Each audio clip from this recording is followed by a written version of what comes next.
Yeah. So I've been in a couple of times, but thank you, everybody.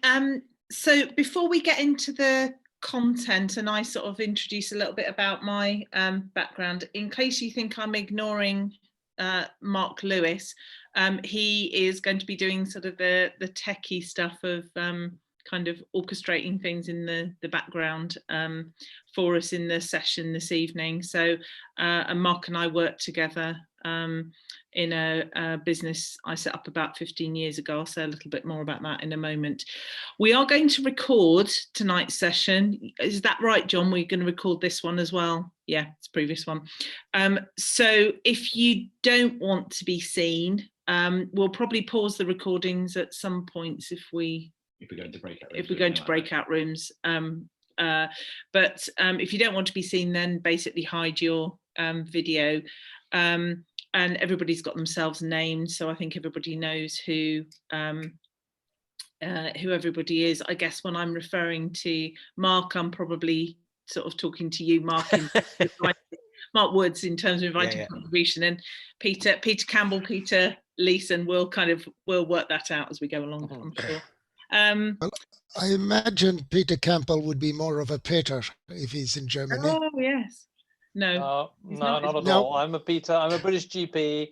I'm a Brit living in Germany. No. Yeah. I'm a Peter. Yeah. Okay, good. That's fine. And feel free to use the chat function to communicate if you want to, and post questions. So if something occurs to you while somebody's saying something, we'll try not to kind of jump in and talk over each other too much, but please feel free to use that. That worked quite well the last time.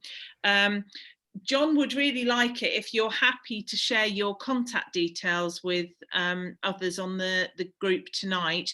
If you can put your name and your email into the chat, then John will make sure that we're sort of doing it. So John has just led by example and put his own details in. So feel free to do that at some point during this evening's session. That would be great.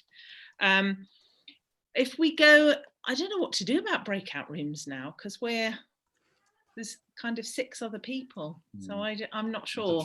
I'm not sure what we do really. Yeah, I'll have a think about that as we go along. We'll see how we get on the sort of group of us chatting. But if we do that, then it'll be on a random allocation basis. So you'll just be it won't be sort of preordained or selected based on what you've said this evening, but it'll be just a random allocation around that. Okay, so we're recording. Fab. Thank you so much. Well, thank you for joining us this evening. I'm Jane Lewis, and my husband Mark and I work in an organisation called Together People, which is a consultancy I set up about 15 years ago. My journey around trust has been decades, really.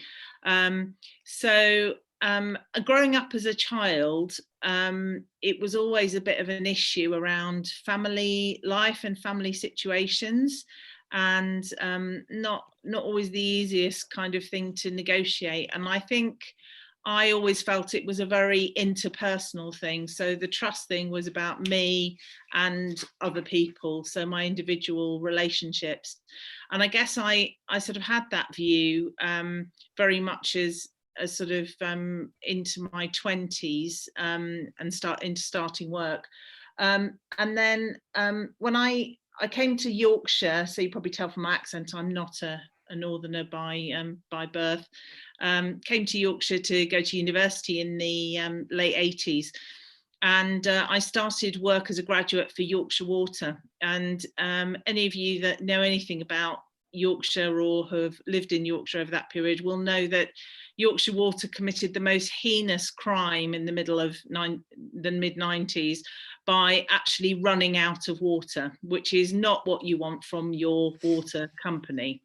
As a customer, what you want from your water company is you want to be able to turn on your tap and get water, and you want to be able to flush your toilet and for that water to never be seen again.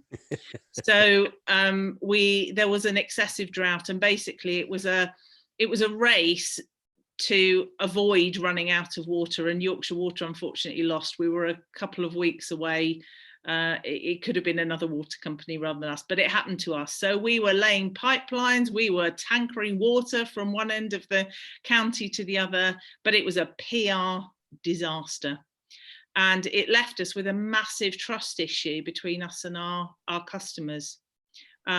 Because you really don't want a deep and meaningful relationship with your water company. You just want to pay a bill and for it to work. So we had the job of actually rebuilding trust, and that took us the rest of the decade. We were 10th out of 10th in terms of Ofwat's tables on pretty much every measure you could imagine, and we were pretty much vilified in the press, and it was really difficult. And so that's when I got very interested in trust at an organisational and team level, and how do you go about rebuilding that? What do you need to put in place to do that? And so I worked for Yorkshire Water through to 2004, and then I got made redundant and then set up my own business. So my journey around trust has been, sort of long and sort of, I was going to say tortuous, but I've come across a few things over the years which I've found incredibly helpful. So the session that we'll sort of go through this evening is an opportunity, I guess, for me to share a bit of the journey that I've been on, the things that I've found out, and to invite you to sort of contribute and comment and share experiences. And we'll have an opportunity to do that in the joining instructions. And we did ask you to come with a couple of thoughts about relationships and experiences you've had which have been high trust, and some that have been low trust as well. So I'm going to start my screen share. I have actually got a PowerPoint, but I don't really want to do death by PowerPoint, but it's can I label me, because I can't screen share? Okay. Thank you. Great. Thanks very much, Mark. So just bear with me. Hopefully that will come up on your screens, and I'll just go to the... It has come up. You've got it? Okay. Yep. So the areas we're going to explore tonight are around what is trust, how do we go about building trust, how do we know whether it's there or not, what impact does trust have in our teams and in our relationships and organisations, what happens when we lose trust in others, what options does that leave us with. So, quiz. The slide you can see in front of you is from the Ipsos Mori Veracity Index, which they run every year. Unfortunately, the October 2020 figures are not out yet because we're still in September just. But they ask the question of people and do a ranking based on the percentage of people who would generally trust someone in that particular profession to tell the truth.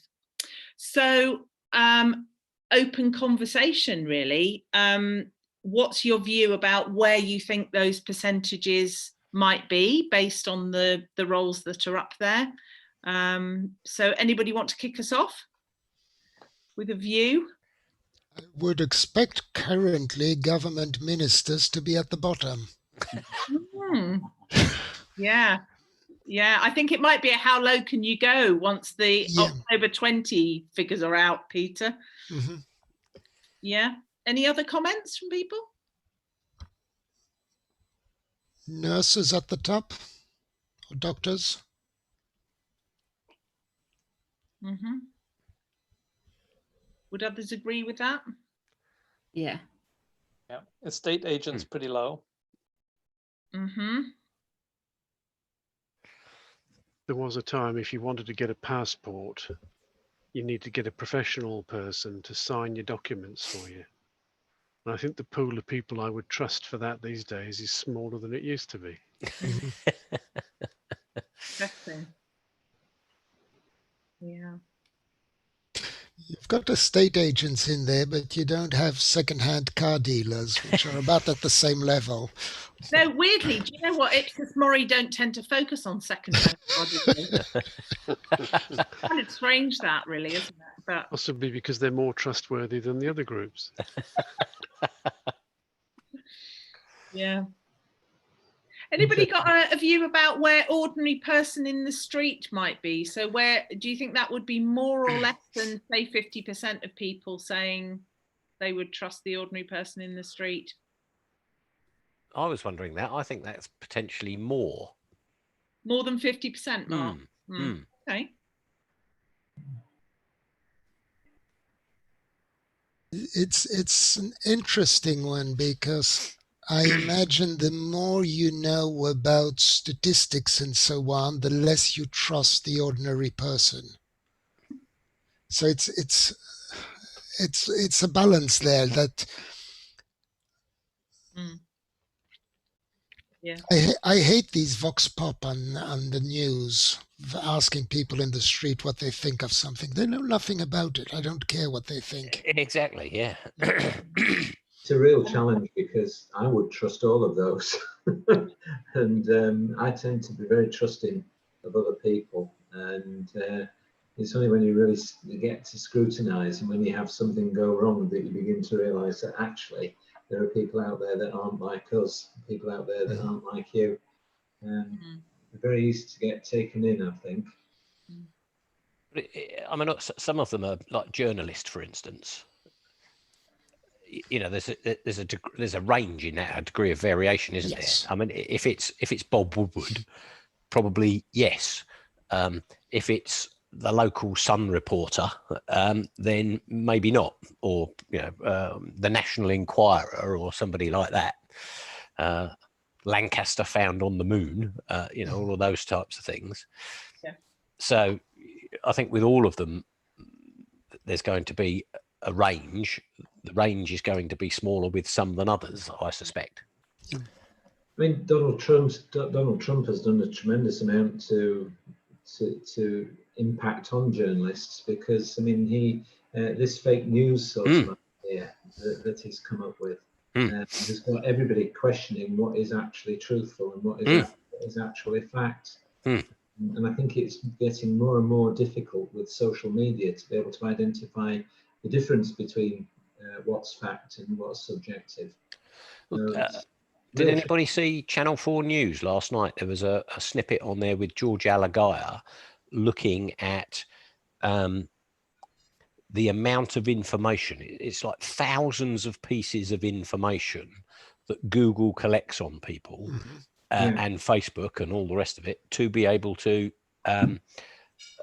design more adverts to sell them more stuff that's, which we all know is going on. But it was the level at which it's done is staggering. There's a Netflix documentary on for the moment called, I think it's The Social Dilemma, something like that. Which interviews a number of the people who designed the algorithms for Facebook, Twitter, and the others, and it's frightening. Yeah, it is. Right, I'm going to move us on, because lovely this conversation is kind of slightly tangential to where we're going. So so I'm going to put the I'm going to click and reveal the scores. So that's where we were in October last year in the UK in terms of the percentages of people. And I think it will be really interesting when the research is done again in, next month, basically. Anything surprise you or reassure you about that? I'm surprised business leader is so low. I think I'm surprised banker is so high. They've been clawing their way back up since 2008 by about a percentage point a year. I think it's not clawing their way up, it's just the rest of us it can be. I think it's quite reassuring to see police officers and teachers up there. I mean, that is good news, because you see so much on the television about particularly emergency service workers. So that's very reassuring. Yeah, it's interesting. I think anyway, the ordinary person in the street, which you could take as a general measure of trust in society as a whole. So if that's what comes out, is 2/3 of people would say, yes, I would trust a random stranger that I walked up to in the street. That sort of almost gives you a level as to who is more or less generally trustworthy by the by the population, insofar as this is just a snapshot of data. But one of the things is that it has been done over a long period of time, so there's data going back on this, and there are roles that sort of fluctuate over time. I think nurses and doctors could well be even higher, if that's possible, than where they are, in this survey. So I think it will be absolutely fascinating to see what the numbers look like. But it's a it's a view, isn't it? And we would all probably personally have thoughts about whether we would indeed rank that person. If you can imagine, you would give a score from 1 to 10, I suppose, as an individual, about how much you would trust that person. But it's a view. And it gives trust. What does trust them mean? I mean, the ordinary person in the street, if I ask them what they think about the Hong Kong and Taiwan questions, I don't trust their response, but I do trust them to speak their mind and tell me what they really think. But it's basically saying to someone, the question, this specific question is, do you believe the person's telling you the truth? That's what the question was asking. So anyway, we're going to have a look now. So you asked me what is the definition of trust? Well, I'll give you one. There are many others, but this is the OED. So the OED would talk about a firm belief in the reliability, truth, or ability of someone or something in terms of trust. So I'd like to just invite you to share, if you're happy to, about your experience of trust. So how do you know if it's there or not? What do you see, hear, feel? And have all of you sort of had the opportunity to fill out the questionnaire, or at least have a look at it? So the more observant among you will have noticed that it was actually pre-populated by John was in an oversharing mood, and decided that it would be lovely to share his inmost being with us all. So we're very grateful for that, John. As a sort of, you're putting yourself out there in terms of your trust levels. But the questionnaire is something that I've developed and used with teams, and what you've seen is a cut down version for this, but it's to help people really think about where are your trust levels, because some people will never be a 10, and some people couldn't even imagine going down to a 1 or 2. So it's about trying to sort of gauge, if you go across a spectrum of relationships, where are your trust levels. So I'm not asking you to share any numbers around this, but so over to you really. How do you know if trust is there or not? What sort of things do you see, hear and feel? I tend to go on the fact that you can, or it is extremely difficult to earn my trust, but extremely easy to break my trust. I will trust people spontaneously until they give me a reason to break it and not trust them anymore. And after that, it's very tough to regain it. But you shouldn't earn trust. You should offer it for free. I was having exactly that conversation. I can't remember with whom, but probably less than a week ago. We're just going through some recruitment processes, and I think it was in relation to that. I think that's it. That's spot on. You've got it until you prove that you, or disprove that you have it, if that makes sense. That's really interesting. So there's a view around I suppose the trust arena, that some people are natural trust extenders. So will extend trust until somebody stuffs up, and then it can probably be quite a serious conversation. And there will be other people who are very reticent to trust, very skeptical, so naturally skeptical of investing or trusting other people. So they will want to acquire quite a lot of evidence against sets of criteria in order for trust to be built. And there's evidence to suggest that I don't know whether it's as black and white as you're either one or the other, because I think it can be situational and circumstantial as well.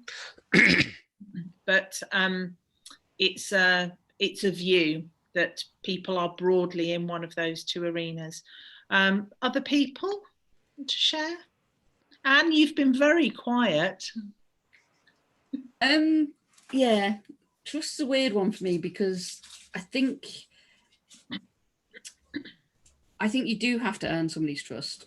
I don't think that, but I think that if you know, and without bringing the sexism kind of thing into it, you definitely, as a woman, you know, people try to explain things to you, like, and that to me is quite disrespectful. And that feels to me like they're not trusting that I have experience or I have anything to bring to the table. When I'm sort of trying to do stuff, they'll sort of talk over me and things like that. And that for me will just I will lose my trust in them, because I will think you're an idiot, whatever. You're not listening, therefore you're not worth sort of my time and effort. So I probably would go, like I say, I think I trust people quite easily, but I can, like I say, if they're disrespectful to me, then that will break the trust more than anything else. I can share an interesting story, actually. Because I do quite a bit of work with charities, I was involved with one charity where £300,000 was taken out of the charity fraudulently by the chief executive. And he did go to prison, but it was quite interesting. We got the money back because we actually, well, I say we got the money back, we got the vast amount of the money back. £260,000 came back. I think it was about 320 that went in total. So it was a massive amount.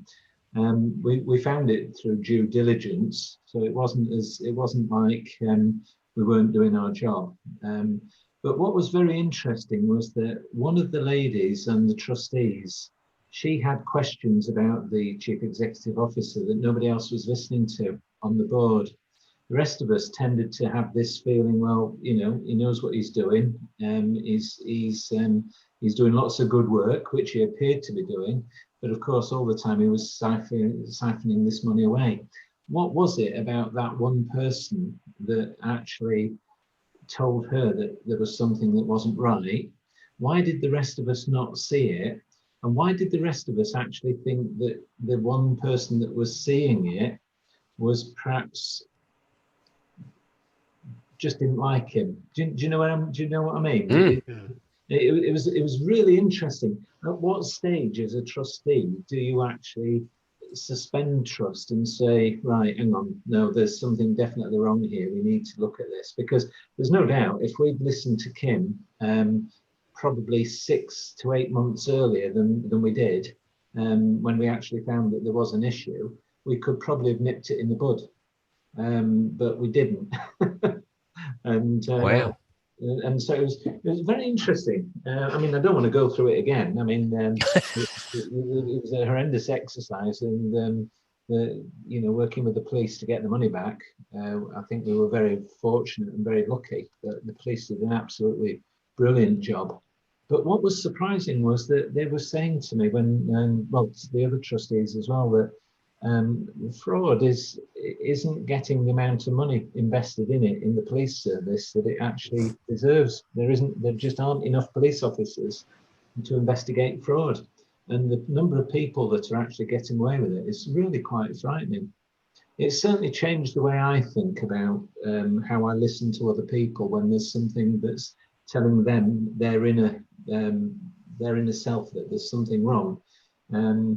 But I am without a doubt a trust extender. You know, I mean, I know when Jane said that, I just knew that's the type of person I am. But once somebody breaks that trust, that's it. You know, there's no way back for that chap. Well, there is, but not in the role that he was doing. I mean, I wouldn't trust him with anything to look after. If I could come in for a moment. I live in Germany, as you notice, but I am still Peter.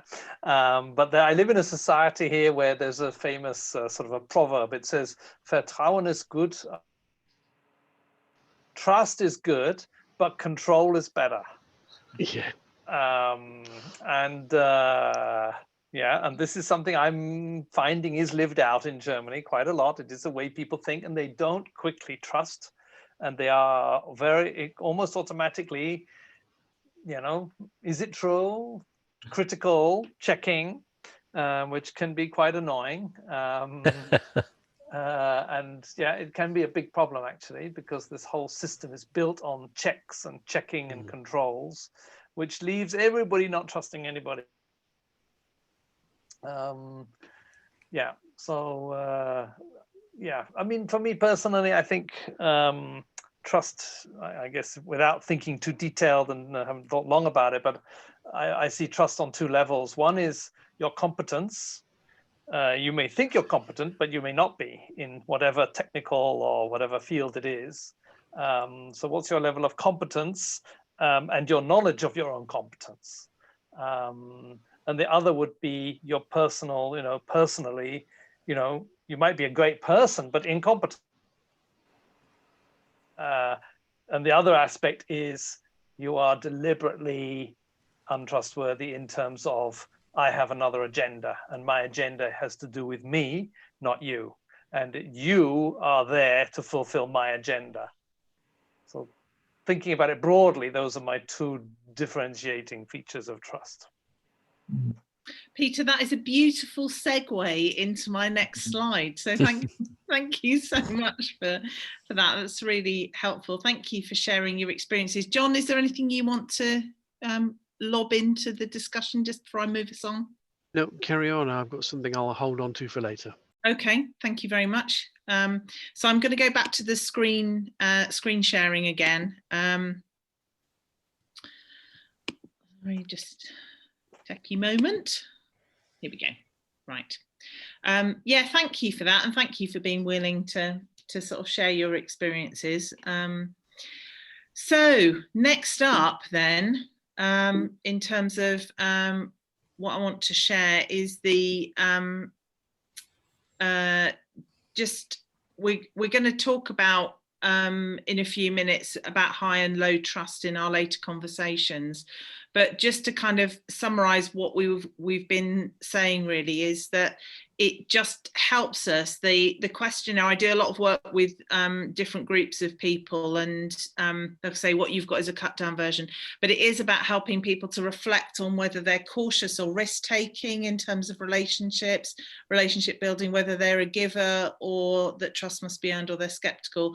And just to acknowledge the fact that our past affects our responses, and it's you know, and that can be across the board, or it can be quite situationally specific. So an example of that might be about, we talked about second-hand car salesmen, didn't we, Ellie? But if you've had a really bad experience of buying a car, you are going to be quite risk averse probably for future purchases of cars, just as an example of, you know, how those things just affect, you know, our behaviors.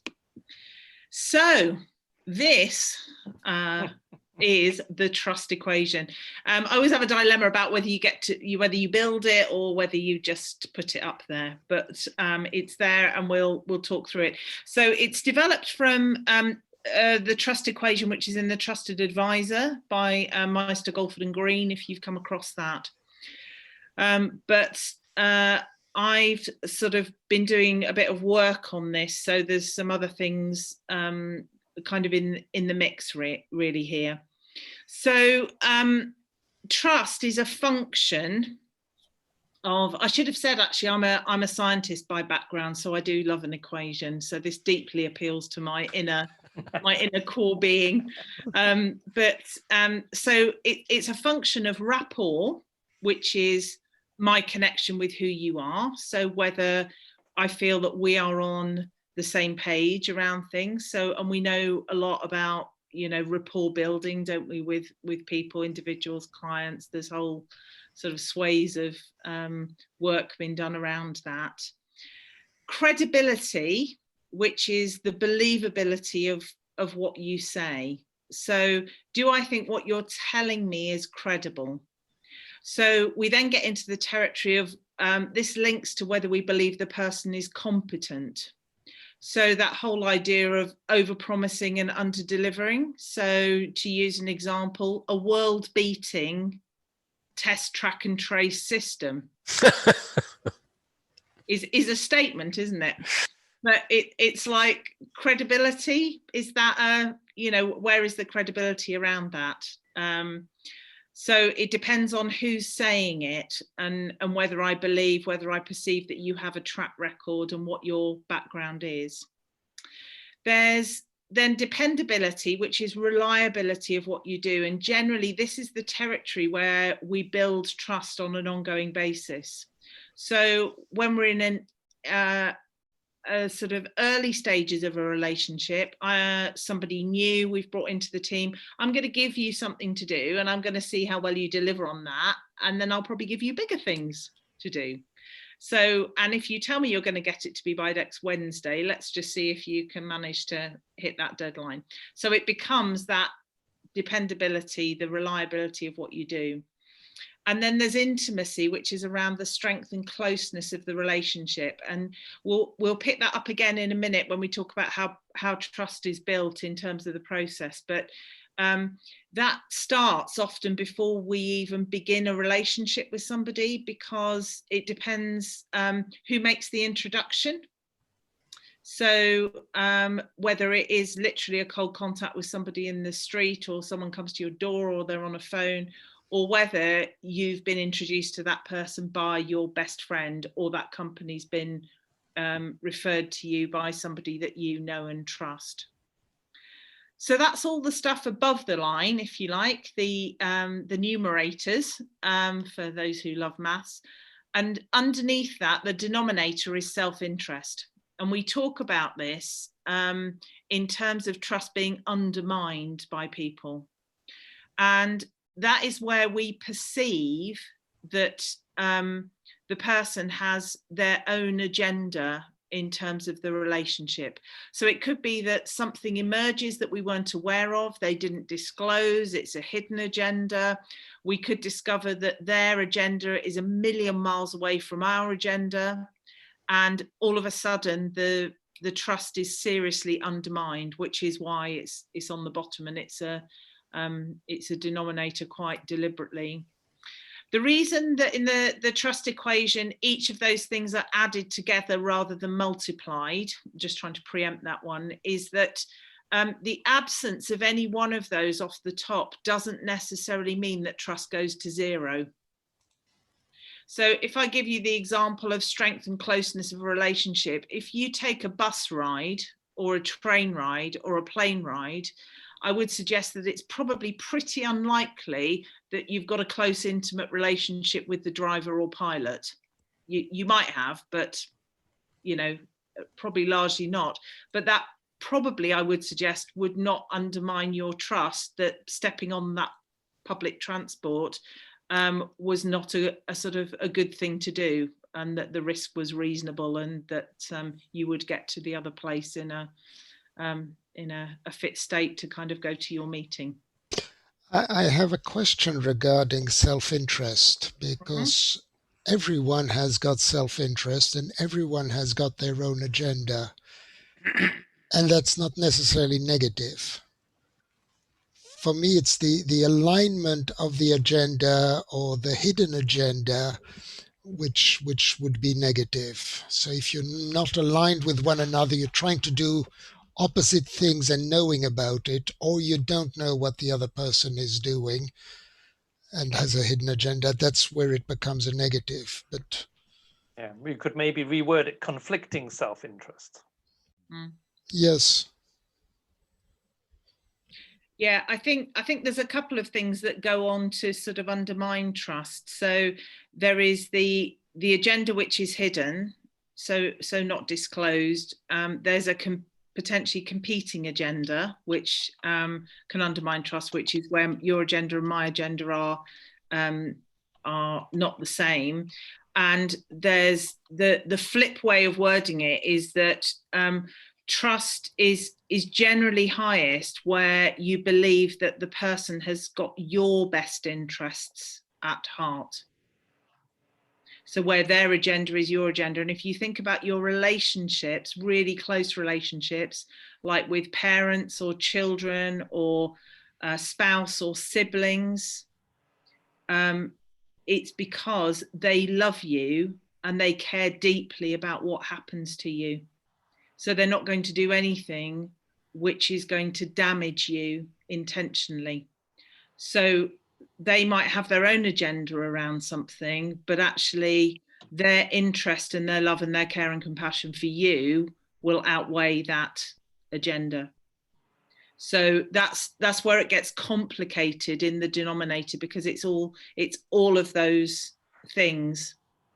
If I could just add that also, if I know someone's self-interest and I've just right now negotiating with somebody to come and help me do a project, and it's in their self-interest to be friends with me, it's in their self-interest to work for me because I may pay them something, it's in their self-interest because they're going to get some experience, because I know their self-interest, that's increasing my trust that they're going to do a good job, actually. So again, self-interest alone doesn't quite capture it for me. No. But conflicting self-interest, conflicting with me in some way, or competing, as you say, something like that, would then say, yeah, that's something different. That's something that's against me, and it could be hidden, it could be open, it could be anything. Even conflicting self-interest, I think if it's open, it's all right. If I know that in order to get your collaboration, I have to stress the what's in it for me, rather than just persuade you that my way is best. We can work together. It's interesting.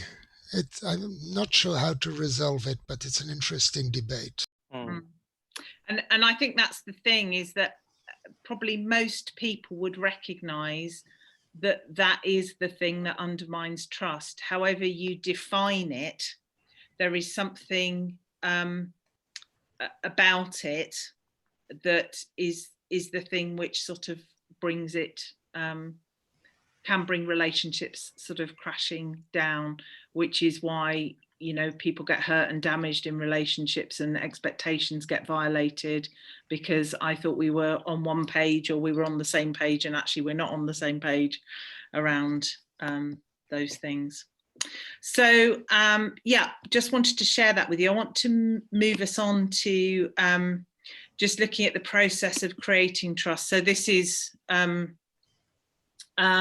been developed by me from the work of a guy called Graham Dietz, who was at Durham University. Sadly, Graham died a few years ago, but I heard him speak a couple of times around trust, and I certainly found it really helpful.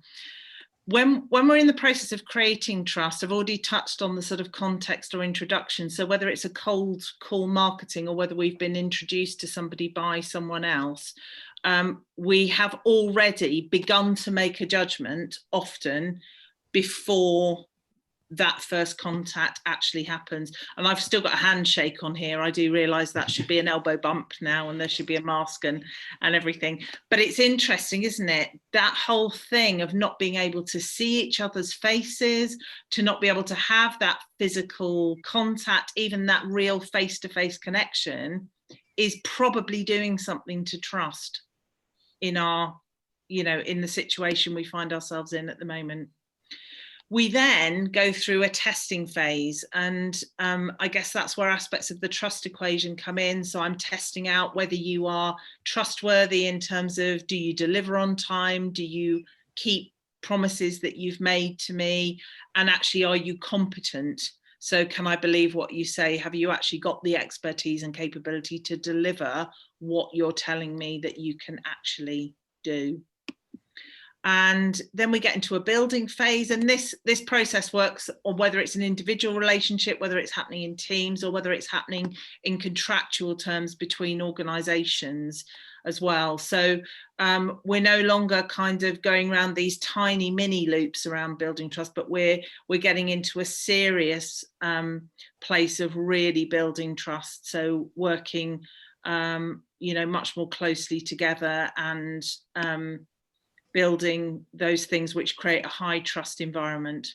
And then eventually we enter into a maturing phase, which is where we are working in a high trust place with other people. And we're going to explore just what that high trust environment looks like. And hopefully you'll share some of your experiences around what a high trust work feels like, in terms of maybe work or teams that you've had experience in. But that is the process by which trust gets created. We go through each of these kind of little mini phases, and at any point trust can get built quite rapidly, or it can actually go backwards. So it's an interesting sort of model, I think. So let's hear about people's views on high trust environments then. So people, oops, sorry, clicked on too much.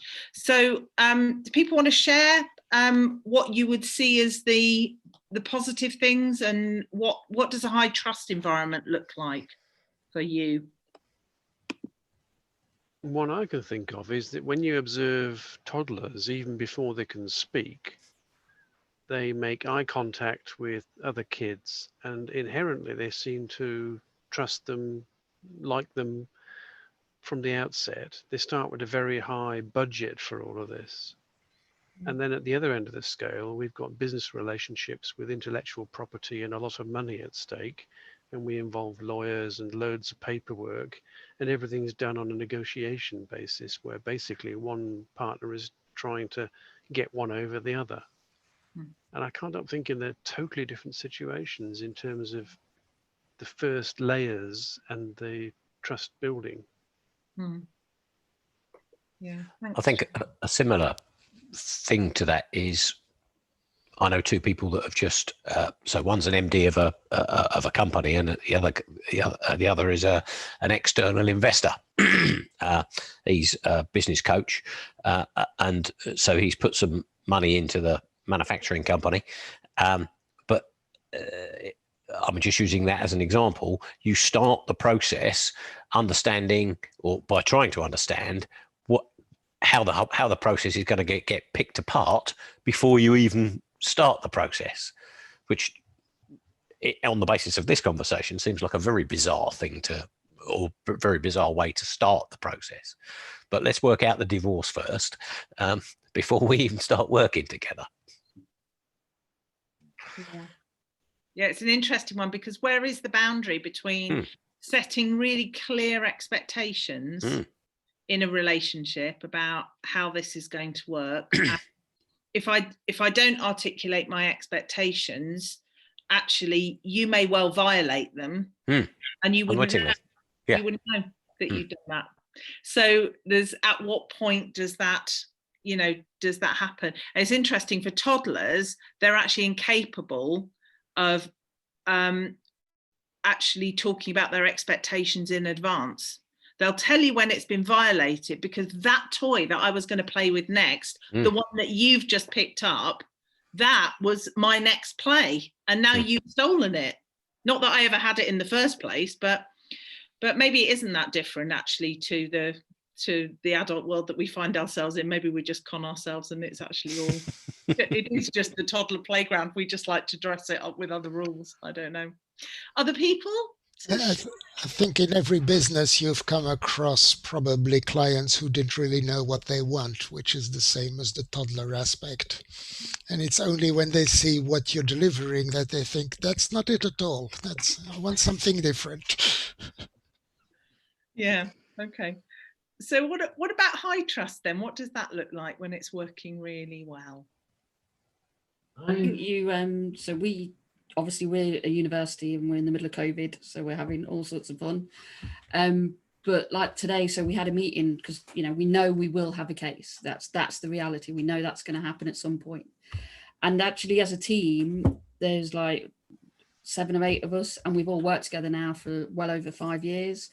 And so, there was no, like I say, there was no ego in the room. It was all literally like, okay, somebody's got to arrange if we need food delivery. Somebody's got to arrange if we need toiletries. Somebody's got to arrange the laundry. Somebody's, and it was all like, who's doing that? And we all put our hands up and we all volunteered.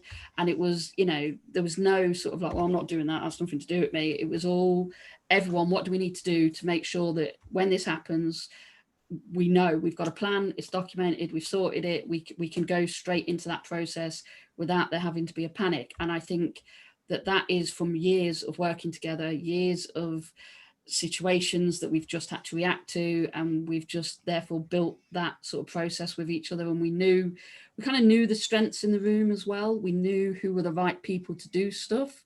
So, when they were looking for somebody who was basically bossy and would get in there and organize the building of boxes, we're going to have like a box that will deliver to you if you're in isolation, stuff like that. We knew the logistical guy, that he was the right guy to do that kind of stuff. And I was the one who called around to see if we could get the supermarkets to change a little bit about their delivery to help us out and stuff like this. And it's all that kind of stuff where you build that trust and you know each other's strengths and you respect each other's strengths. Yeah, that's a great example, Anne. Thanks for sharing that. Just maybe one other comment. As you were showing your previous slide about the first contact testing and so on, it struck me how this compares perfectly to the team creation picture of form, storm, norm, perform. And when you've been working together and start to understand what are your strengths and how do they compare to my weaknesses, then we can have trust. Yeah. I would like to add one more thing, which is just that when I look at something as a high trust relationship, actually, the higher the trust, the more I can cope with your incompetency. And hopefully you can go with mine. Because I think for me, competency is another aspect, and it isn't necessarily what trust is about. And we too quickly associate competency with trust. And almost the higher the trust level I have, the more I can forgive if you're not dependable, if you're not competent, a bunch of these things. Because I trust you, you have reasons for these things. And I'm expecting you to be honest about them. And if you're honest, I can live with you and it can all be fine. If you're dishonest and you hide or you pretend or something, then all these other things become totally negative. And I'm always in my own mind sort of filtering out the idea that competency is trust, because I work with a lot of people and sometimes people are not hugely competent, but if I trust them because they're honest and we can just take steps forward from there, we can work perfectly well together and have a great team as well. There's also confidentiality as well, though, isn't there? Because you might trust somebody, but if they're not able to hold that confidence, it could cause real problems. And So there's an issue there around congruency as well, I think, you know, how congruent is somebody's body language to their tone of voice and the words they use. Mahebrian's work, basically. Because if you can trust somebody to keep your confidence, then that's, I think that's the highest level of confidentiality to me. That's the highest level of trust to me. Yeah. Okay, great. Thank you for sharing. I'm going to move us on because I'm conscious of time, so I'm going to head back into the into my PowerPoint. So these are some of the things. So some of you will recognise Steve Covey's name, I guess, if you've read some of his work and are aware of that. But this list is based on what's in his body of work, but also some other things that people have added into the mix over the years that I've been having conversations with people. So it's about identifying some of those things which actually build trust and the things that we see in high trust environments as well. And it's a real spectrum of things that are on that list, and trust extension is some of them.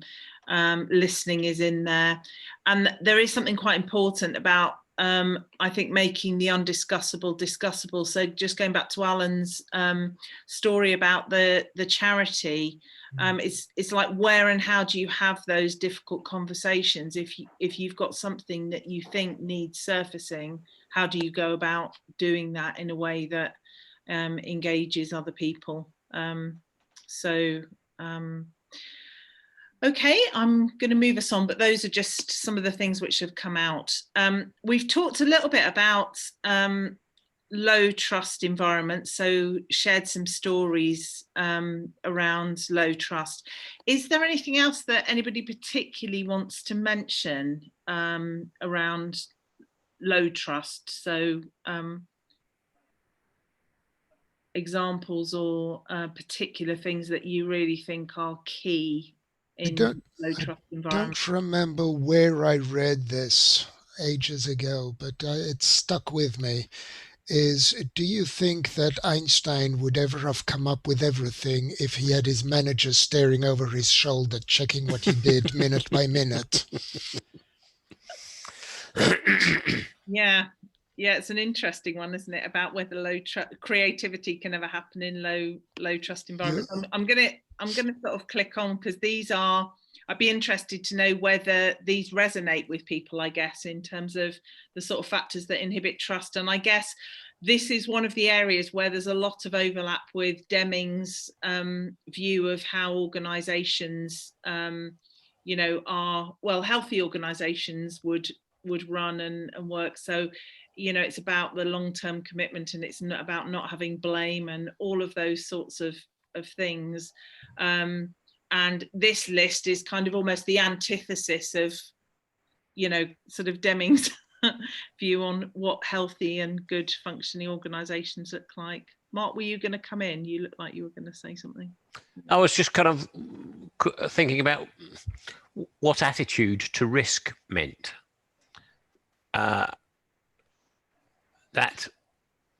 Does that mean?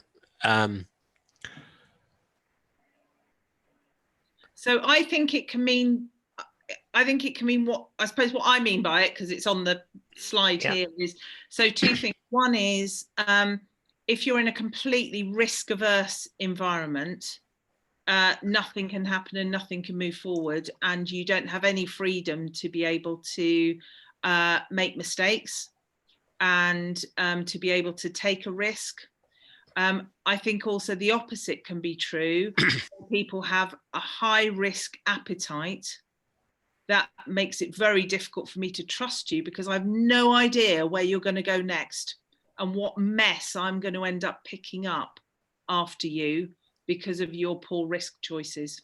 Yeah, so it's a mismatch in risk. That's what I mean. It's a mismatch in the attitude to risk. Yeah, okay. And its impact on me. So either I can't be creative or I'm clearing up your mess. Yeah. Any other comments around the list here, other people?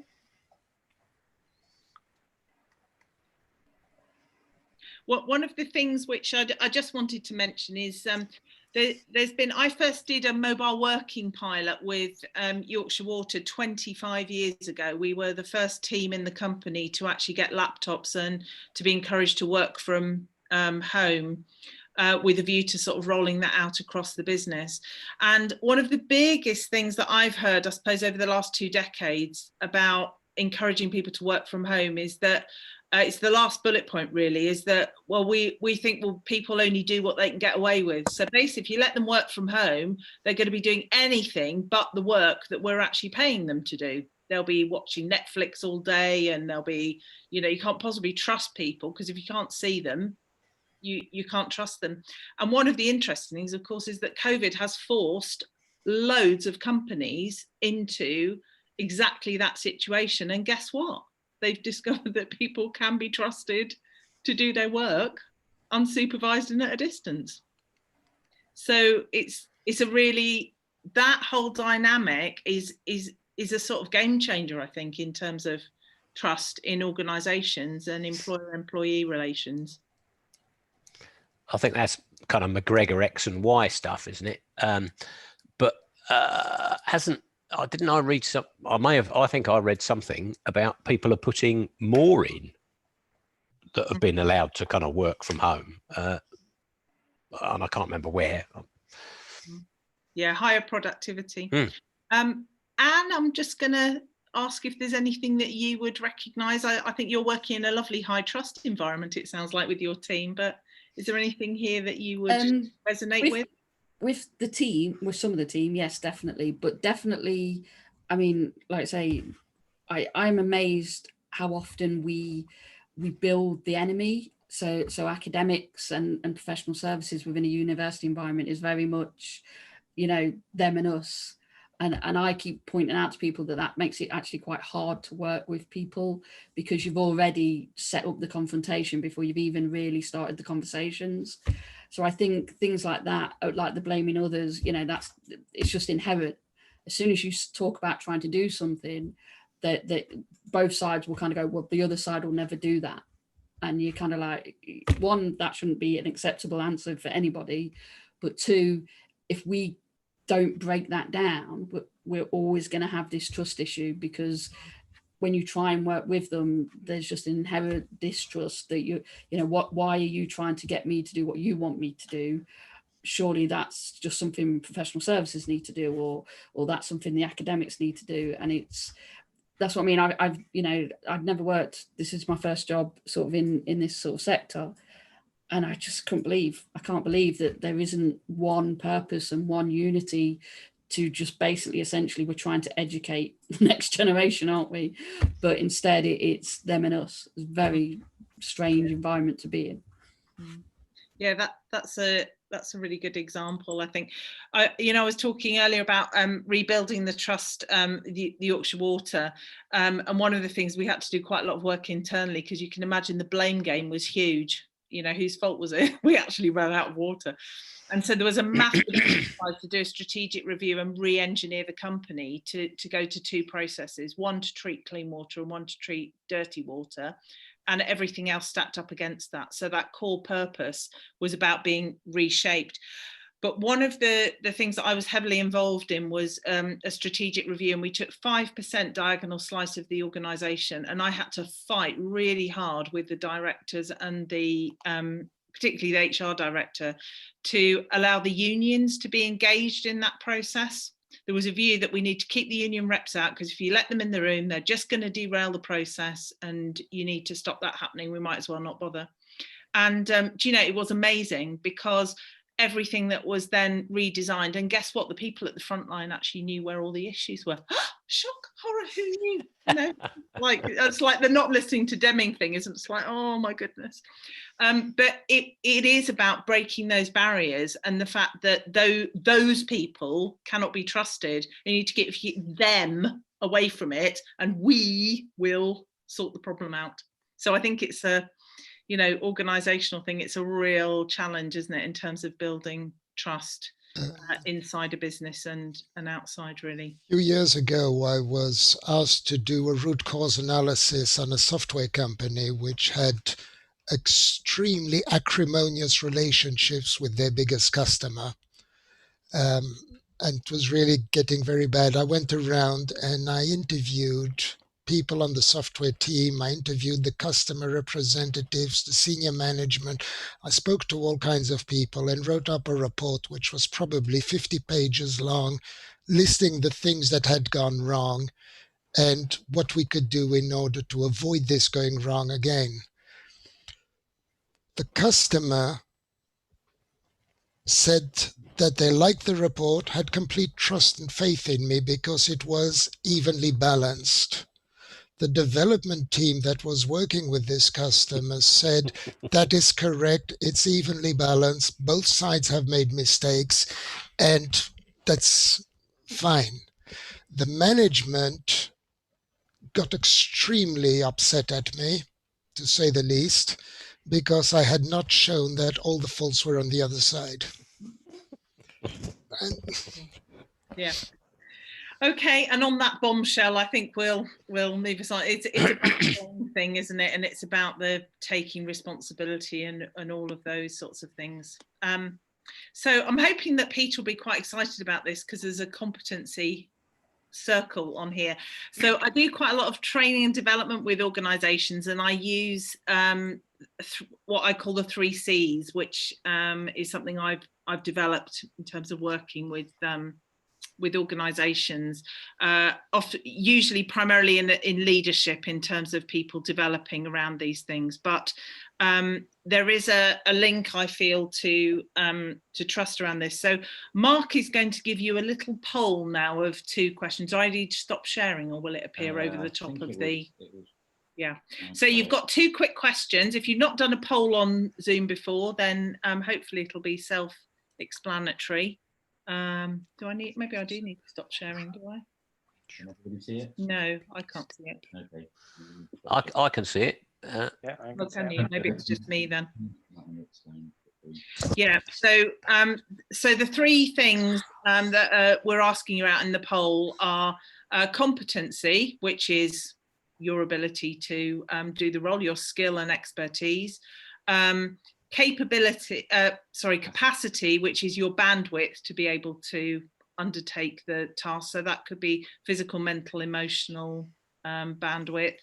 And the last one is confidence, which is about how confident you feel or your confidence in the other person to be able to do what you're asking of them. So the 2 questions we want you to answer is, which of these factors most affects your trust levels in yourself and in other people? So can everybody see the poll? Are you able to see that to respond? Yeah, submitted. I just can't see it on mine. So. Has everybody seen it? We got the right number of, so we've got 6 responses. 5 out of 6 so far. Okay. And you can't see it because you're co-host. Oh yeah. There are only 5, yes. Yeah. Oh yeah, because John's not here. That's why. Oh John's not here, and Jane can't see it. So. Yeah, John's gone for a swim, I think. Yeah. Can you share the results? Yes, please. That would be great. Thank you, Mark. Does that come up? I can't see it on my screen, but if everybody else can see it, you can see it. Yeah, can everybody see the poll results? I'm going to mute and you can talk the poll result. Interesting. I'll mute myself. So is that surprising? No. Not really. No. The highest responses are the responses I gave, and the second highest are the ones I was hesitating about. Yeah. Okay. So competency for you as a group, you can take your laptop back. So competency for you as a group is a big factor.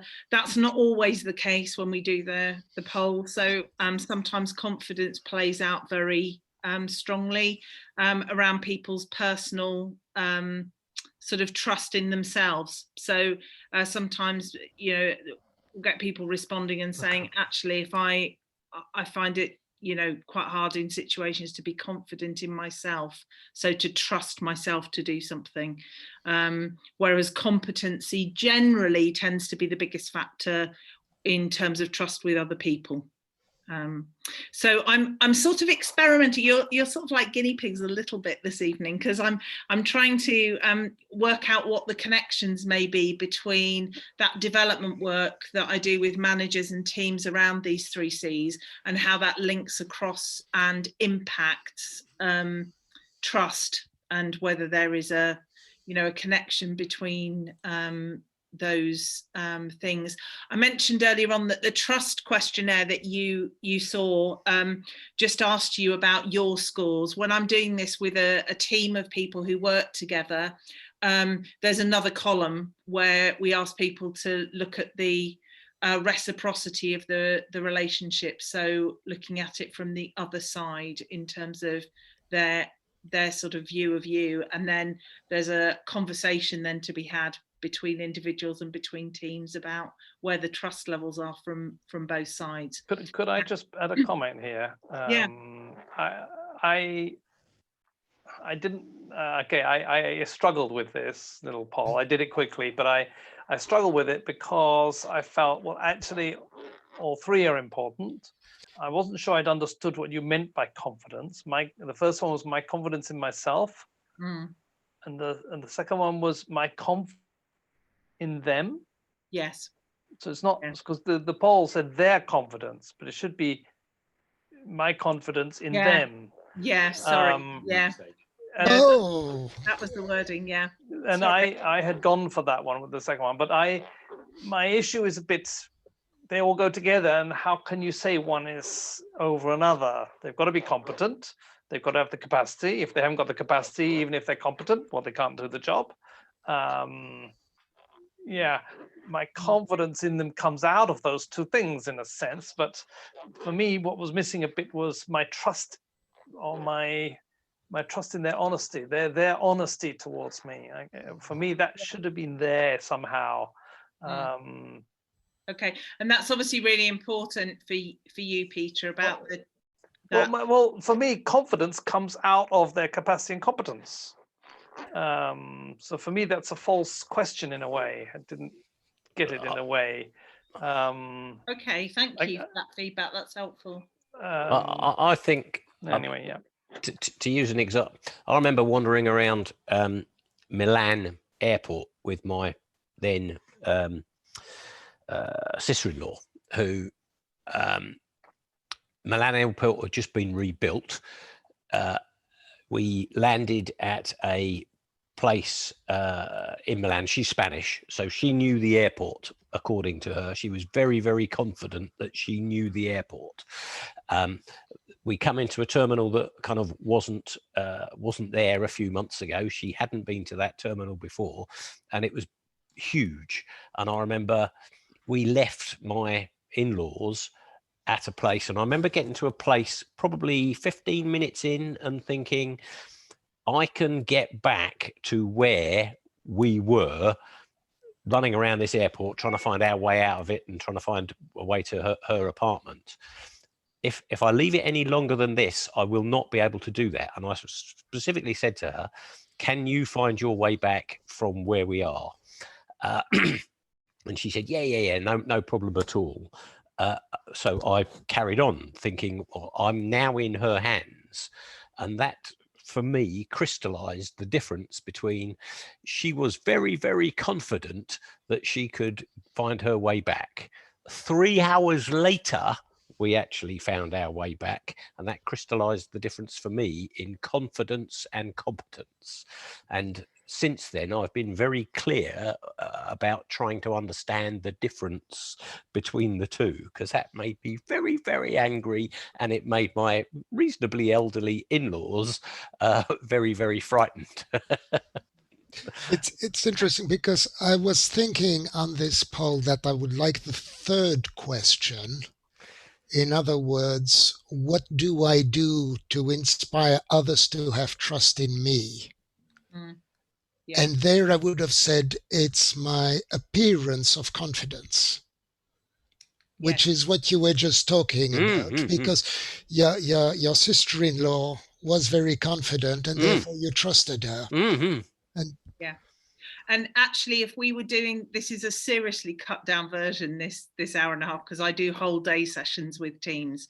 And that is one of the conversations that we get into, is about how do you inspire trust in other people? How do you build trust in other people?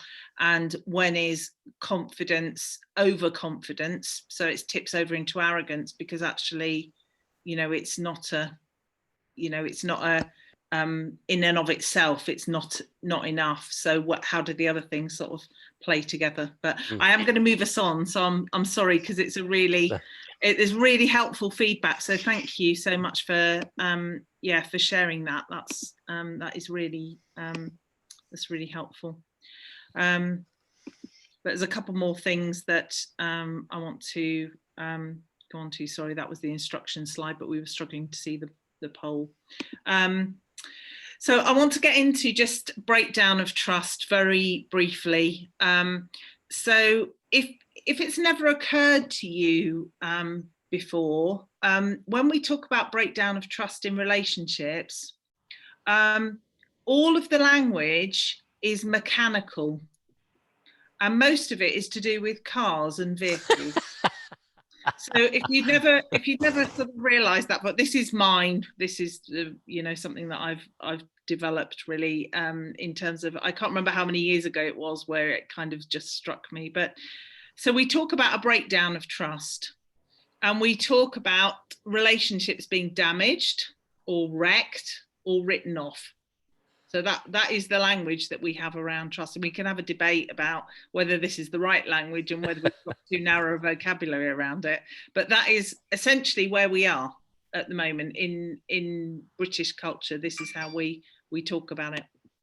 So when those things happen, we have options about what we do. So if something is damaged, it can be repaired.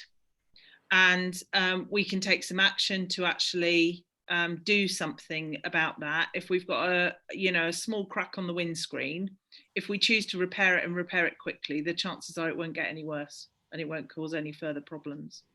When relationships are wrecked, and again, this is normally a sort of 2-hour session in and of itself, so I apologize because I'm really skimming through this. But when we talk about relationships being wrecked, we're talking about damage beyond the windscreen. We're talking about something where it's actually going to have a significant amount of work. You can't just carry on driving the relationship down the road. You're actually going to have to get recovered and go to a garage, and somebody's going to have to do some serious work on it.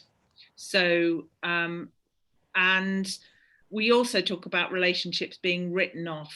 So just as we would use that in insurance terms, and everybody has their walkaway point from relationships. But the walkaway option comes into, I guess, stark relief when something has seriously damaged a relationship. And in terms of repair, I would suggest that if we really want to make amends and to actually do something, we need to have a rapid response kit. And I think some of what is involved in that is about having open and honest conversations, about saying sorry. It's about kind of fessing up to whatever's happened. It is characterized by just that ability to have a proper grown-up conversation about things. It doesn't mean that we don't need to do some deeper diagnosis, because if I'm always late to meetings, that might really annoy you. In and of itself, it's not a massive problem, because you might just decide to live with that as part of my behavior. But we might want to have a conversation about, why am I always late to meetings, for example. When we're into a relationship being wrecked and we're sort of salvaging it, we are going to have to go into deeper diagnosis. The point of going, oh, I'm really sorry, it won't happen again, is not enough, really. And for all of us, we have a walkaway point. And I think that will be different for different individuals. I think the ability to both say sorry and the ability to forgive other people, and all sorts of factors around the preciousness of the relationship, or whether it's a very transactional thing, all play into the pattern of this breakdown of trust. So I can probably swap supermarket where I shop quite easily. I may not be able to change my water company. So it's there are some relationships which are there, if you like, for the longer term. So I just put that up as it's built out of observation, really, about the language that we have to deal with trust and trust breakdown. But we do have options when it all goes pear-shaped. We always have choices about what to do with and in our relationships with other people. Linked to that is the sort of snakes and ladders game, which I expect you'll be familiar with.